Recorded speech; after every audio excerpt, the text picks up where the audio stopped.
بسم اللہ الرحمن الرحیم۔ السلام علیکم ورحمۃ اللہ وبرکاتہ۔ میں ہوں حکیم مبشر الاعجاز اور طب اور علاج میں آج آپ کے سامنے ایک ٹاپک لے کے حاضر ہوا جس کا نام ہے صورت انزال۔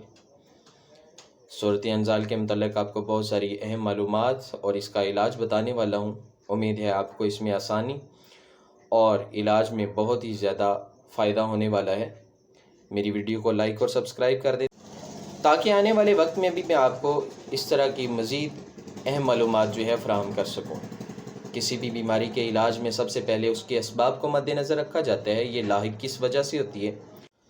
صورت انزال یہ چند اسباب کی وجہ سے لاحق ہوتی ہے۔ میں اس کے اسباب کا یہاں پہ مختصراً ذکر کروں گا، حکماء بھی اس سے فائدہ اٹھائیں گے اور عوام بھی اس سے فائدہ اٹھائیں۔ صورت انزال کا سب سے بڑا سبب گلینڈ سسٹم میں سوزش، غشۂ مخاطی میں سوزش بنتی ہے، جن میں قابل ذکر جگر کی سوزش، گردوں کی سوزش اور آنتوں کی سوزش ہیں۔ ان حالات میں خون کا دباؤ وہ مقام سوزش کی طرف چلا جاتا ہے، جس سے صورت کا مسئلہ سامنے آتا ہے۔ ایک بات یاد رکھیں، اگر غشۂ مخاطی یا غدد کی سوزش یا جگر کی سوزش ہوگی یا آنتوں کی سوزش ہوگی تو ایسے حالات میں انتشار اور ذکاوت موجود رہے گی۔ گلینڈ سسٹم میں سوزش سر سے لے کے پیر تک کسی بھی مقام پر ہو سکتی ہے۔ اس میں قابل ذکر مقام وہ پیشاب کی نالی کی سوزش ہے، سوزاک بھی کہتے ہیں اس کو۔ سوزاک ہونا بھی صورت انزال کا باعث بنتا ہے۔ دوسرا اس کا سب سے بڑا سبب جس کی طرف ہمارا دھیان نہیں جاتا وہ جگر کی تقویت، خون کا غلبہ، ماحول کا بہت اچھا ہونا، خوراک کا بہت اچھا ہونا اور انسان کا ہر وقت ماڈریٹ ٹمپریچر میں رہنا، گرم کھانا کھانا اور گرم چائے پینا، گرم دودھ پینا اور ہوٹلنگ کرنا، پیسٹی سائڈز، بیکڈ فوڈ کا زیادہ استعمال کرنا، تو ایسے معاملات میں بھی صورت کا مسئلہ بن جاتے ہیں۔ بھلے یہ وقتی صورتیں ہیں لیکن اگر یہ تسلسل اختیار کر جائیں تو یہ قلب و عضلات میں تحلیل کا باعث بنتی ہیں، جس سے صورت انزال کا مرض لاحق ہوتا ہے۔ اب آتے ہیں ہم اس کے علاج کی طرف کہ اس کا علاج کیسے کیا جائے۔ جب اس کے اسباب ختم ہو جائیں تو پھر اس کا علاج بھی ممکن ہے۔ تیسری جو سب سے بڑی وجہ ہے صورت انزال کی وہ یہ ہے کہ شوگر کا ہونا، اعصاب میں سوزش ہونا، کثرت مباشرت کا ہونا، گرم مسالہ جات کھانا اور گرم ماحول میں رہنا، جیسا کہ میں پہلے بھی ذکر کر چکا ہوں۔ ماڈریٹ ٹمپریچر کو مینٹین نہ رکھیں۔ آج کل انورٹر اے سی میں ہم ٹمپریچر کو مینٹین رکھتے ہیں، پھر اسی سے نکلے گاڑی میں چلے گئے، پھر آگے جا کے بھی ہماری وہی روٹین رہتی ہے، تو ایسے میں صورت انزال کا مرض وہ لاحق ہو سکتا ہے۔ صورت انزال کے مسئلہ کو حل کرنے کے لیے ہمیں سب سے پہلے وہ اپنے جسم کی حدت کو، سوزش کو ختم کرنا چاہیے۔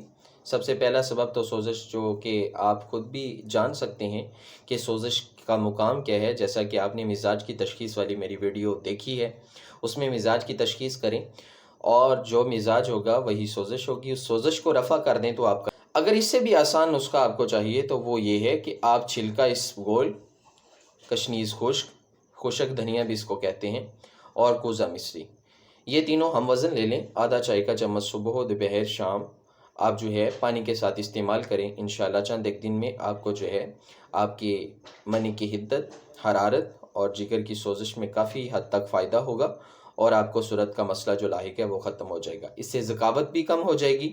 ذکاوت حس کے لیے بھی بہت اچھا نسخہ ہے یہ۔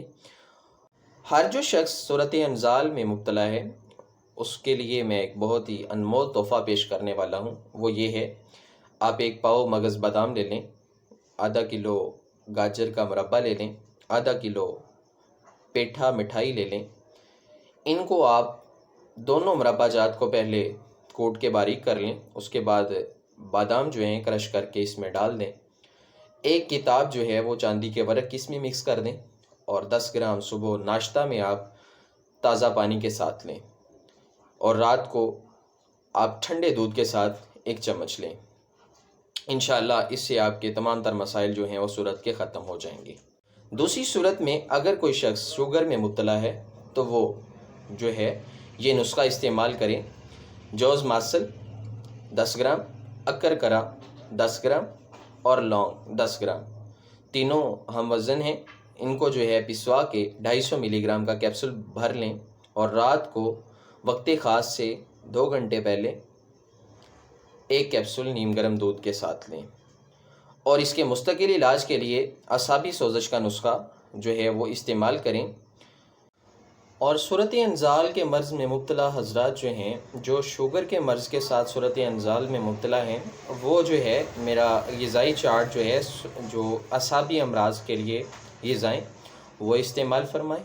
اور جو حضرات حدت و حرارت منی اور غدد و غشائی مخاطی کی سوزش میں مبتلا ہیں، وہ میرا جو ہے سفراوی امراض کے لیے غذائی چارٹ وہ علاج بالغذا کی ویڈیو سے دیکھ کر استعمال فرمائیں۔ انشاءاللہ تعالیٰ ان کو بہت جلد فائدہ ہوگا۔ تمام نسخہ جات جیسا کہ میری ویڈیوز کے آخر پہ تصویر کی صورت میں بھی شیئر ہوتے ہیں اور ڈسکرپشن میں بھی آپ کو مل سکتے ہیں، حکماء دعاؤں میں یاد رکھیں اور عوام بھی دعاؤں میں یاد رکھیں۔ میری ویڈیو کو لائک اور سبسکرائب کریں تاکہ آنے والے وقت میں بھی آپ کو اس طرح سے اپنی بیماری کی تشخیص کے ساتھ علاج کرنا ممکن ہو جائے۔ السلام علیکم ورحمۃ اللہ تعالیٰ وبرکاتہ۔